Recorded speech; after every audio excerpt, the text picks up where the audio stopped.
Hey everyone, welcome back to Shin Before Sin. Today we will be covering how Jewish people should react to the deaths of our enemies. This is seen many times in the Passover traditions and stories. In our Seders, there is an emphasis on remembering and learning from the past.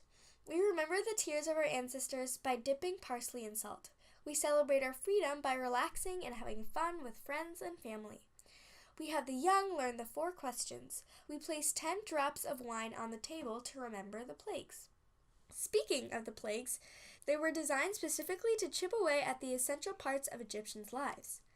The 10 plagues of Passover were as follows: blood, frogs, lice, wild animals, disease, boils, fire, locusts, darkness, and the death of the firstborn. The first plague was water was turned into blood. This resulted in the Egyptian people having no drinkable water. This affected every single person, including innocent children who had no control over what their pharaoh was doing. It also affected their religion and just how their lives were. The Nile was their support and how they lived. Without the river Nile and the water, they lost essential needs for any human to survive. The god Apis was the god of the river Nile. By turning the water of the Nile into blood, we destroyed their foundations of their entire religion, which was a key structure point in their society. It tore apart everything they believed in and everything they ever knew. The next plague was the frogs. This also surprisingly resulted in a food shortage because in the Torah it states that the frogs got everywhere, including in the ovens and in their food supplies. By doing this, we are again harming innocent people for the actions of one ruler.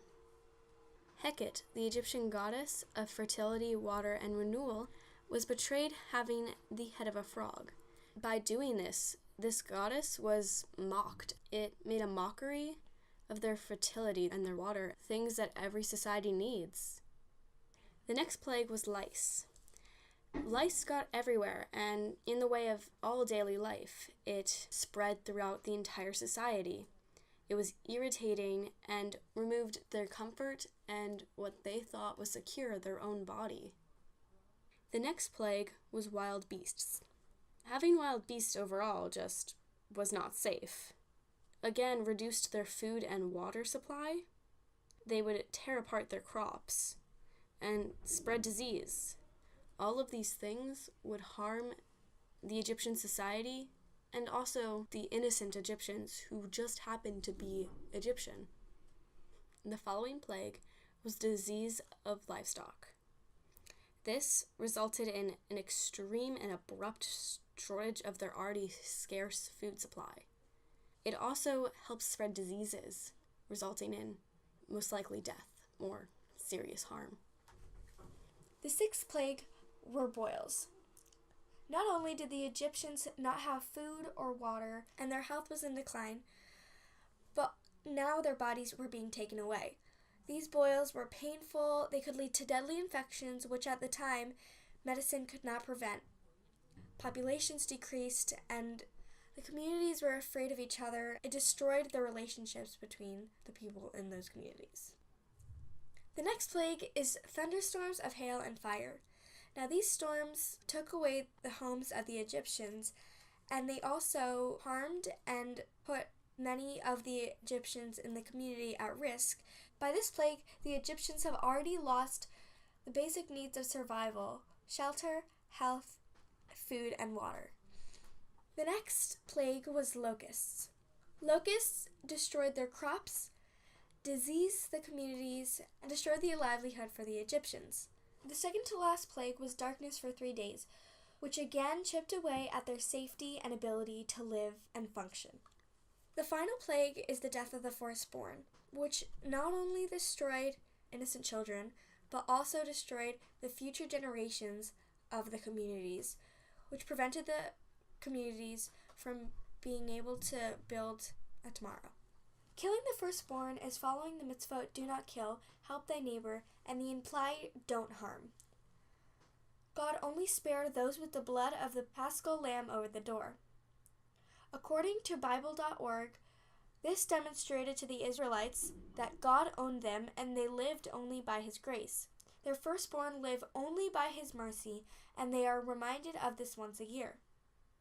We must also see how this final plague destroyed the Egyptians' future. The firstborn son of Pharaoh was dead, the future Pharaoh of their people gone. This was a time where heirs were a major necessity, as there was a high child mortality rate. Following all the plagues, we exited Egypt and ended up with the closing of the sea after it parted. Now, once the sea had closed, it drowned the Egyptian soldiers. A quote from the Talmud was that when angels saw drowning Egyptians, they were about to break into song, but God silenced them, saying, "How dare you sing of joy when my creatures are dying?" But then God did not silence the Jewish people, as they sung out in joy, led by Miriam. There's a proverb that is, "Do not rejoice when your enemies fall." Well, we went exactly against this proverb. In fact, we were very much glad the Egyptians had fallen. Although it was a time of relief from a great suffering, we must understand that we had caused grief to a group of people just as they had done to us. We must now reflect and see how the story mirrors itself at the end. How the Egyptians killed the Israelites' baby sons, for we were too numerous. However, the moment it passed off for someone else to lose their children, it was a time of joy. The Jewish people had an understanding of what the Egyptians would feel and suffer. But the fact is, the angels were silent, but we kept singing. We must understand that people do wrong, but we must learn to forgive.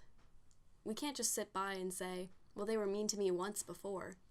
We should step up to the plate and say, I remember, I forgive, do you need help?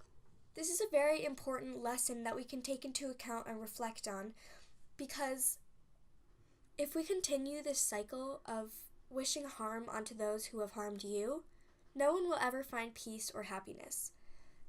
To succeed, you can't tear down others. Regardless of our own feelings, we have to be compassionate and sympathetic to the feelings of others. If we cannot have empathy, then we are doomed for a cycle of vengeance and despair. We have learned and discussed a lot today, covering a new perspective of the plagues and their cost. We would like to thank you for listening to Shin Before Sin. See you next week.